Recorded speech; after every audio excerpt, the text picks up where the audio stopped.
Hey folks, welcome back to the Portable Gamer. Welcome back to European Truck Simulator 2, and welcome to Prague. We're going to pick up a load and we're taking it to Brno, also in the Czech Republic. So before we get started, I can show you, I've been driving off camera. I leveled up the character to 13, I want to say. Yeah, 13.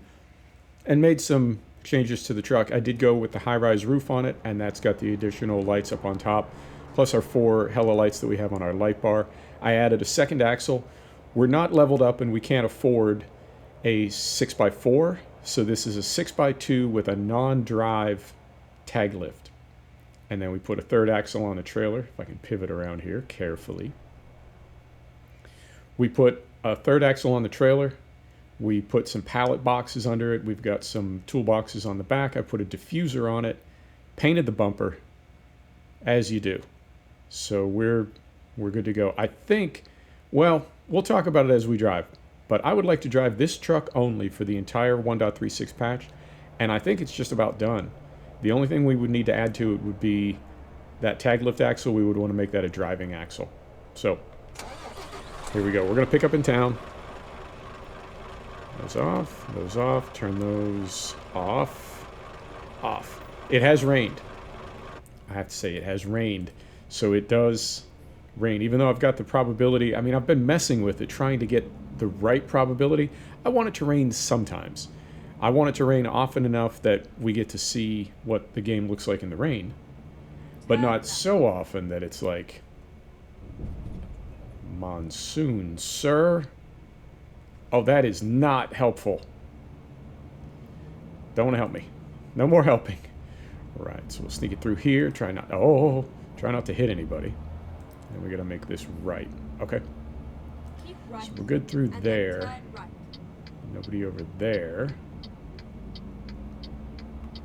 It's all working out. It's all working out. So, Sunday for me, Monday for you. What is going on with gaming? Well, in this game, good things. We're still in 1.36 beta, and we still don't have any word on a release date for Road to the Black Sea, but I'm okay with that. Get a turn signal on here. I'm okay with that, and I'll tell you why. There's been, I think 2019, hopefully, has been the year we turn the corner on this idea that a developer can release a game or a DLC that isn't ready and just fix it later. We'll fix it later. I hope that we're moving toward the end of that trend. Realistically, I know we're not, but yeah.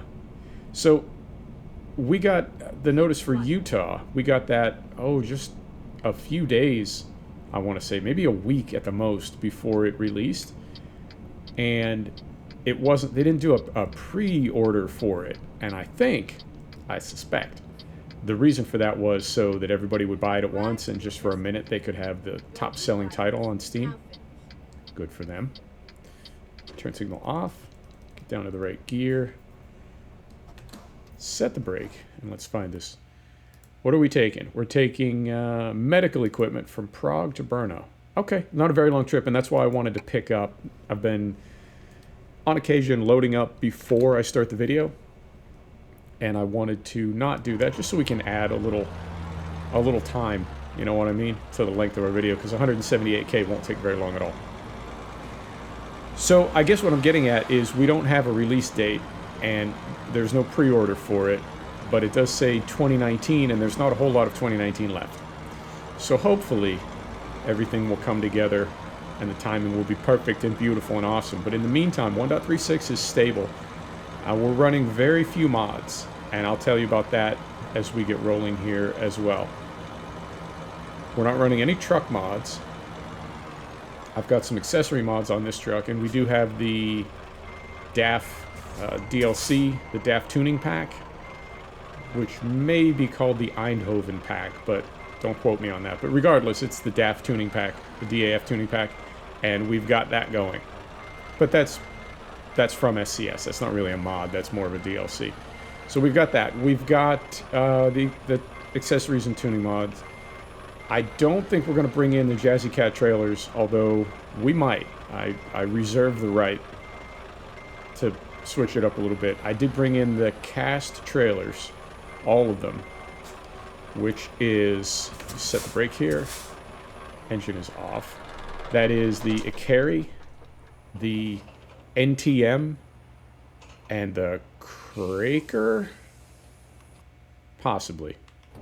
But there are several, and they're via the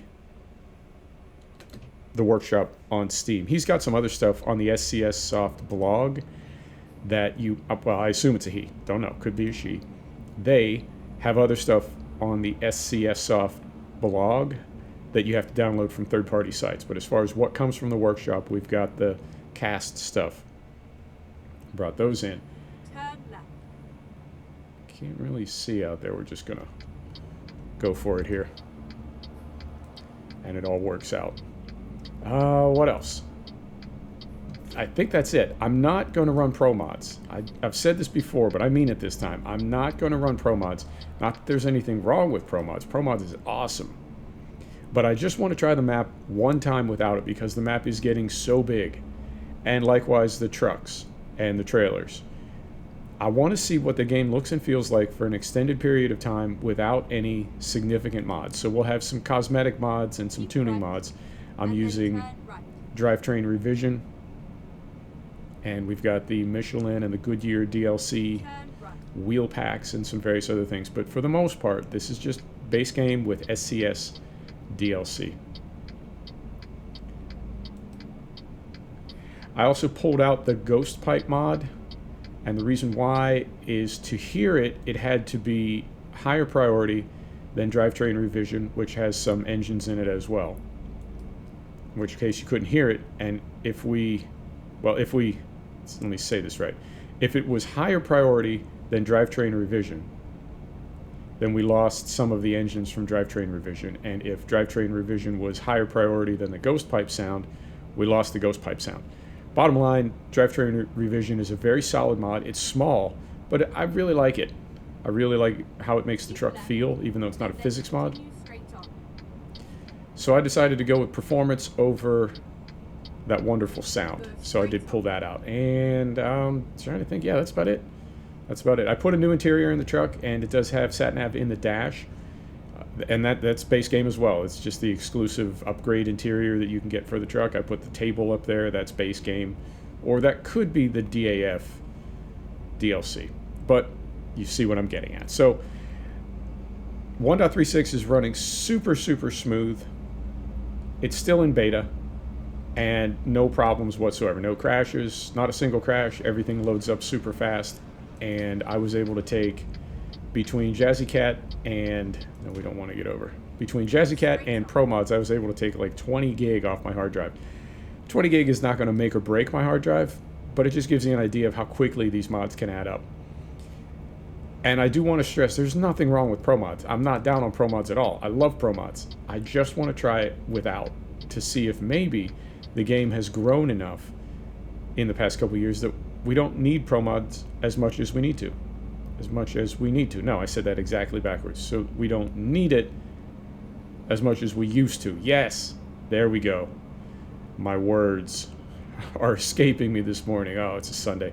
I'll tell you what. We also have, oh dear, we have trailer stability turned down essentially to nothing. And I have damn near flipped this truck many times, so I have to be very, very careful on these sudden turns. Right, so that's what's going on there. For ETS, for ATS, 1.36 is out of beta, and the Utah DLC is awesome. Very happy about that. In Dirt Rally 2.0, Finland was released as a location. Got to be one of my favorite places to rally.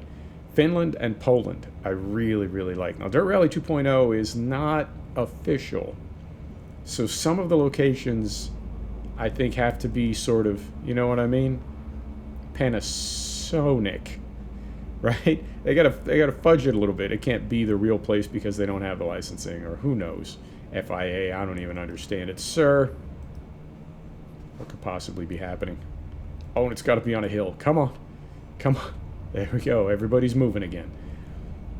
But I really don't like the New England location. I have spent time in New England. The fact that they made the autumn red and gold leaves virtually the same color as the road surface. I get that they're looking to make it challenging, but I feel like when you're making a fantasy location, because all bets are off, right? Because you can do whatever you want. There's nothing to compare it to as far as real life. I mean, obviously New England is a real place, but if you're going to make Rally Monte Carlo, that's a famous rally. If you're going to make Rally New England, you know, you have more latitude. So I like challenging. I don't like silly.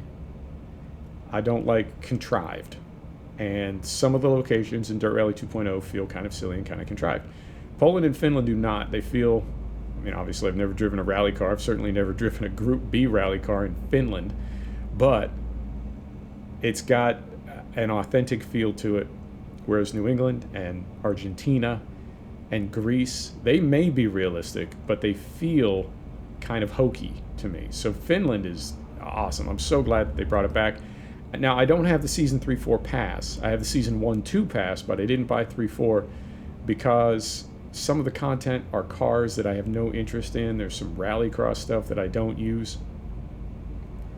So even though I know it's probably going to be about the same on price, I'm going to just buy the drops individually as Codemasters releases them rather than buying Season 3 and 4 and owning everything. But that is out, so that is super cool. There is a new loco coming for Train Sim World in just a couple days. And, oh, the controversy. The Reddit controversy. It is a historic British loco. And it will be in the Tees Valley. You need the Tees Valley DLC to run it, I believe. And people are grumbling. They're grumbling because it's going to be probably $20 for that single loco and one piece of rolling stock. And you have to have another DLC to use it. So if you only want that loco and you don't have that other DLC, you've got to get that other DLC or you can't use the loco. And I also saw some people on Reddit that said, look, it's obvious what happened. You went to a heritage railway, or you went to several heritage railways in the UK. You took your laser scanners and your audio recording equipment, and you captured a bunch of railroad equipment at that heritage railway, and you're just finishing them and releasing them. But you're not traveling to France. You're not traveling to Japan. You're not, right? You're not traveling to a steam heritage railway and capturing those.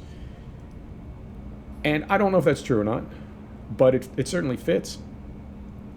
And so people are once again saying, you know, there are railroads in the world other than the UK, Germany, and the United States. I'm on the fence about that. I told you several videos ago that I saw some information that the business model that Dovetail has adopted is, let me get off the ripple strip here. The business model they've adopted is they've got an old, oh, sir. Oh, okay. We got trailer damage. I don't know if we took cargo damage. And I had the signal on. I was moving over. I'm not sure how I could have handled that differently. It might be my fault, but I don't know what I could have done differently. So it goes. It's only a game. So I'm on the fence about that. I mean, I like historic UK railroads, and so maybe that makes it better for me or easier for me, but some people, you know, don't. And they're sort of over it. You see us leaning here? Jeezy Pete's. I would like more signage for those. I'd like a lot of things in ETS. We'll circle back to that. Let me tie off Train Sim World first. So I'm okay with it, but that could just be because it's the kind of content that I like. But man, if you're waiting for other countries, I don't know how long you're going to have to wait. And that's, you know, time will tell. It's a good sim. I do like it. It's an expensive sim if you want to get the DLC for it, and I'm completely in agreement that there could be more variety. So we'll see where all that leads. And while I'm thinking about it, I will tell you that back in ETS, and I forgot to mention this earlier, as I did on the ATS side, I jacked all the settings as high as they would go. The game looks fantastic. Right. On the ATS side, we're between 50 and 60 FPS on those settings. On the ETS side, we're between 40 and 50 FPS. I'll take it. I'll take it all day. That's awesome for me, for this machine. That's awesome. And I like the way the game looks. I'm curious if because ETS is not just slightly older than ATS, if there aren't some areas of the map, older areas, that were not built, that were not built to the same standards that they're currently using. I know SCS has really grown in the past few years. They've got more developers, they've got more coders.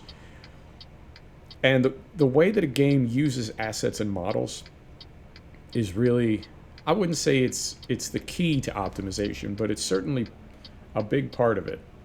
And, all right. Yes, no.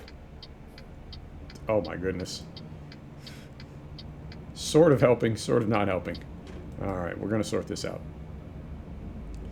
So if you use your assets and models, if you reuse them, recycle them badly, the game looks redundant, everything looks the same, and you're constantly seeing the same models over and over, and it ruins the immersion.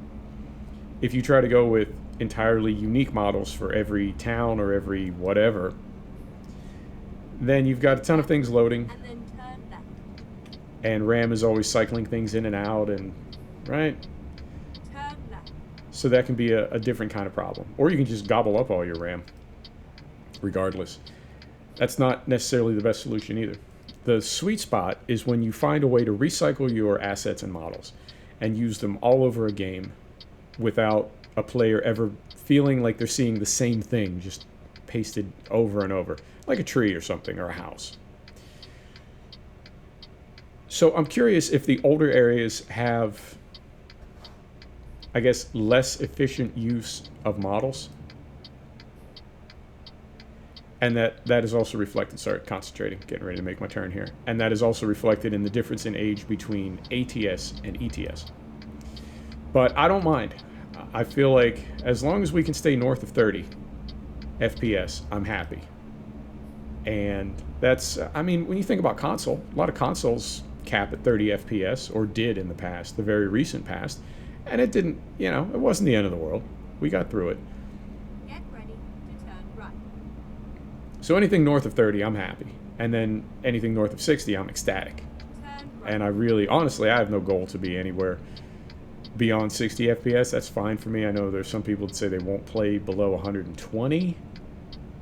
Man, I'm jealous. I am. But that ain't me. Not yet. And it's the same as people that say they'll only play in 4K. Good on you, man. That is awesome. I hope to be there someday, but at the moment, I am not. So let's get flipped around here. Let's go third person and get this thing parked up. I suppose we'll pick up another job and continue heading east. And we'll just, where are we at? 18 minutes? Yeah, we'll figure it out. We'll play it by ear. So, now I've also, get us in reverse here. I have also heard people say that Pro Mods does not negatively impact FPS in any measurable way. And I think that is an absolute load of hooey, because I've seen it. I mean, there's cities in Spain that are notorious, Pro Mod cities in Spain that are notorious for being absolute murder for FPS. And that's cool. You know, we know what Pro Mods is, and we're willing to make that trade-off, but I mean, don't tell me what my eyes are seeing isn't there. That ain't cool. Right, so set the brake. Engine off. Let's get unloaded, and let's pick up another job. We'll do that before we take off. Level 13. Beautiful. Not quite there yet. We got a ways to go to get to 14. Job market. Cargo market. We are in Brno. That's how I say it. Bystrica, Slovakia. How far is this? 324K, and we go through Bratislava. So what if we just went to Bratislava? Anything going that way? Bratislava. There you go. 179K. Maybe we'll do this, and where are we at? 20 minutes? Yeah, I mean, if we can get out and get this picked up quickly enough. Maybe we'll do 2 trips. Brake is off. Looks like it's right around the corner. So I put all that together. I am very content with the game right now. I love the way it looks. I'm super, super happy about that. I'm really happy about what SCS is doing. That's making me feel very, you know what I'm saying? I have kind of a warm feeling for SCS right now. I think they're working hard and it shows. And Get ready to turn left. okay, we'll make a left here. Turn left. And I'm really going to try to be disciplined and try to play the game without major mods. And see, it certainly makes it easier when a patch comes in. And I guess that's one of my goals, because my time is becoming more and more limited. I can't necessarily spend 4 or 5 hours transitioning a game from one patch to the next one. I just do not have that kind of time. So we shall see. We shall see. And that is, yeah, that's ETS, ATS, Dirt Rally, Train Sim World. Automobilista 2 was scheduled to release in December of 2019, and I just saw that it has been pushed back to spring of 2020. And now it's easy for me to say this because I've never played Automobilista 1. It's really not, I wouldn't say that it has no appeal to me. I've heard fantastic things about it as a sim. It's just not my kind of racing. I'm just not into the Brazilian racing scene. So you know what I mean? It's not on my radar. Now, I will buy it and I will play it because I want to try, I want to sample every race sim that is well regarded, and Automobilista certainly is. But I'm not going to get Automobilista 1 because, you know, it's already a few years old. I will get Automobilista 2. It's tricky to say over and over. It's one of those words that, you know what I'm saying? It's got a lot of turns in it. And if you say it too many times, your mouth starts to kind of fight with it a little bit. Right. Where was I going with that? Oh, right. I'm sort of happy about that. And it's easy for me to be happy about that, like I said, because it's not really, I'm not looking forward to it eagerly. I'm just mildly curious. But for all the games that have been released too soon this year, and for all the sort of broken games that we've both played and heard about from other gamers, I really appreciate a company that is willing to say, you know what, this game's not ready. It's not going to be ready in 2 weeks. You're going to have to wait another 3 or 4 months for it. So good on them. And we'll see. Assetto Corsa Competizione has, for me now, I would rank that game. Are we going to the wrong place to pick up? I feel like we've maybe... Moment, please. I feel like we've perhaps made an error here. No, 31K. Okay, we're all right. Have you ever done that? Accidentally selected the wrong city, and you're like, oh yeah, I'll just go pick this job up. It's right down the street, and it's 370K away. Yeah, I've done that. I realized before I get there, but typically it's after I've already gone too far. Fortunately, not the case. So, Assetto Corsa Competizione, I personally would say it's one of the best race sims I've ever played. I feel like it does what Project Cars wanted to do, and what Project Cars wanted to do, well, Project Cars 2. And then turn right. Project Cars 2, the goal was that sim would be as gorgeous as Forza or Gran Turismo, but the physics would be as accurate, and it would be as good a real race sim, a proper race sim, as something like R-Factor 2 or iRacing, both of which are, I would say, a little bit lacking in the graphics department, but are extraordinary as car sims. So Project Cars 2 was going to fuse those two, right? I saw a comment from one of the developers that said, yeah, all we did was piss everybody off. We made a pretty game that's too hard for arcade gamers, and we made a race sim that is not realistic enough for sim racers. Nobody was happy with it. It's a little buggy too.